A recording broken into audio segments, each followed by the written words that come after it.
Coucou toi, tu t'es déjà dit que l'anglais était beaucoup trop difficile pour toi l'apprendre? Eh bien si c'est ton cas, surtout reste puisque je vais te montrer dans cette vidéo que l'anglais n'est peut-être pas aussi difficile que tu ne le crois.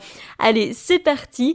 Dans la suite, tu vas voir apparaître des mots en anglais. Je vais te demander de me dire ce qu'ils veulent dire en français.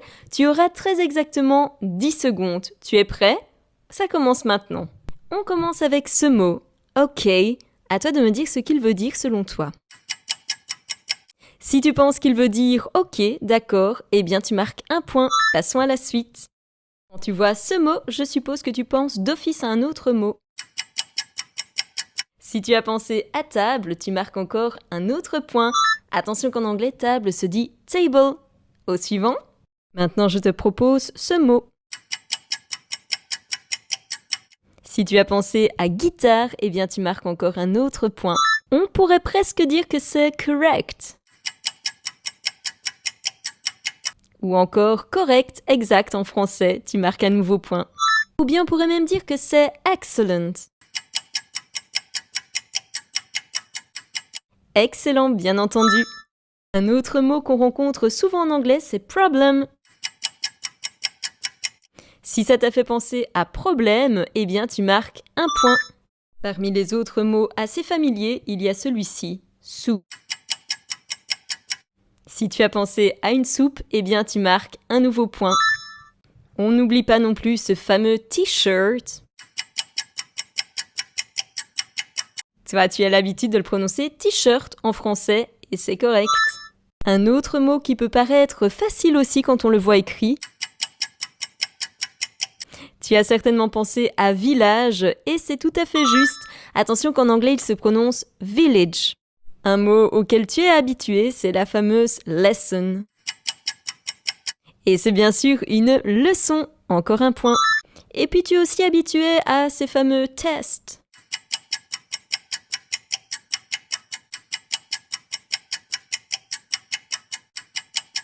À ces fameux tests, contrôle bien sûr. Parfois tu as aussi des week-ends.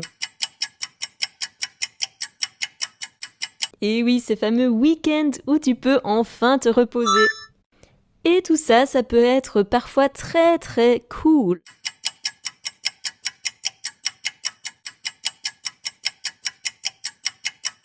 Si tu as traduit cool par cool ou par chouette, eh bien c'est correct.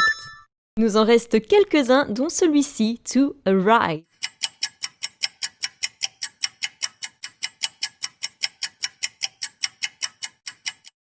Si tu l'as traduit par arriver, eh bien c'est correct.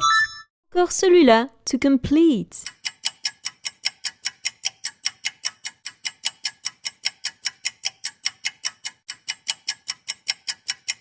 Si tu l'as traduit par compléter, eh bien c'est de nouveau correct.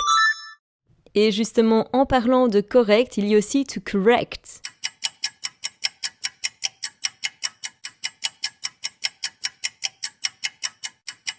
Qui veut bien sûr dire corriger, encore un point. Allez, passons maintenant à quelques petites phrases. I correct my test.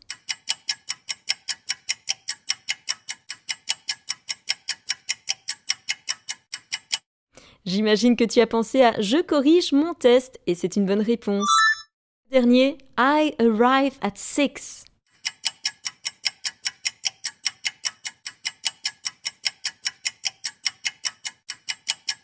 Si tu as répondu « j'arrive à 6 heures », eh bien c'est une bonne réponse. Alors si tu n'as pas répondu ça, c'est pas bien grave, hein. Il y a une petite confusion possible. Certains me répondent « j'arrive à 6 » en pensant qu'il s'agit d'un nombre. Eh bien oui, il s'agit d'un nombre, mais pour les heures cette fois-ci. Bon, après ça, tu me diras « est-ce que c'était vraiment si difficile ?» Eh bien, n'hésite pas à me dire dans les commentaires ce que tu en as pensé et puis le score que tu as eu aussi. Et puis n'hésite pas à t'abonner pour de nouvelles vidéos. Ciao, ciao!